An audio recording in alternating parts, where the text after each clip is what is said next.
Veg পনির বানানোর জন্য আমি এখানে ফুলকপিকে টুকরো টুকরো করে কেটে নিয়েছি।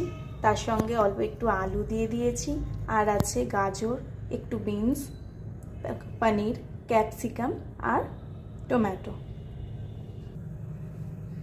এবার কড়া গরম হলে আমি এর মধ্যে একটু সাদা তেল দিয়ে দেব, আর সব সবজিগুলো একে একে আমি ভেজে নেব। দেখুন সব সবজিগুলো এবার ভাজা হয়ে গেছে। এবার আমি পনিরটাকেও ভেজে নিচ্ছি।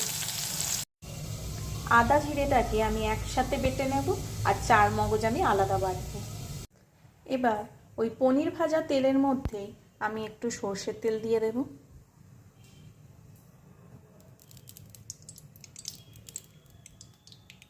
তেল গরম হলে আমি ওর মধ্যে গোটা গরম মশলা, শুকনো লঙ্কা আর জিরে দিয়ে দেব। এবার আমি এর মধ্যে আলুগুলো দিয়ে দেব। আলু ভাজা ভাজা হলে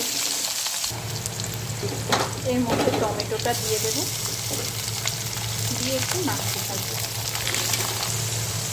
দেখুন আলু টমেটো ভাজা ভাজা হয়ে গেছে। আমি এবার এর মধ্যে আদা আর জিরে বাটাটা দিয়ে দেব।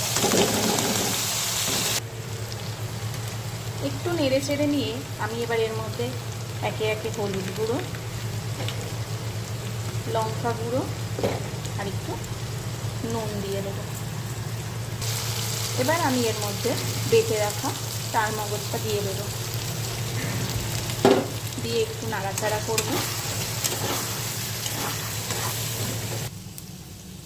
2 চামচ আমুল দুধ, গুঁড়ো আমুল দুধ আমি এখানে গুলে রেখেছিলাম, সেটা এবার আমি দিয়ে দেব। আর তার সঙ্গে আমি দিয়ে দেব একটু চিনি, দিয়ে একটু নাড়াচাড়া করব কিছুক্ষণ। এবার আমি এর মধ্যে সব সবজিগুলো, ভেজে রাখা সবজিগুলো আমি দিয়ে দেব, দিয়ে একটু নাড়িয়ে নেব। দেখুন সমস্ত সবজি কষানো হয়ে গেছে। এবার আমি এর মধ্যে পনিরগুলো দিয়ে একটু নাড়িয়ে নেব।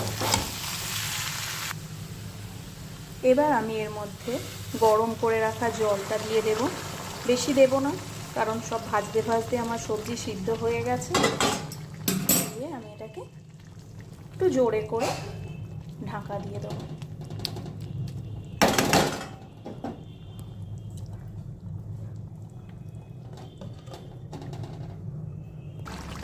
এবার ঢাকনা খুলে আমি এর মধ্যে একটু কাসুরি মেথি দিয়ে দেব, আর একটু ঘি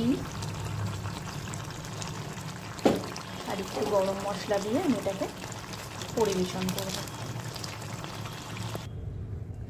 এই যে দেখুন তৈরি হয়ে গেছে আমাদের মিক্স ভেজ। আপনারা এটাকে নিরামিষের দিনে বা এমনি কোনো দিনে লুচি, পরোটা বা রুটির সাথেও খেতে পারেন। রেসিপিটা ভালো লেগে থাকলে প্লিজ সাবস্ক্রাইব করে দেবেন।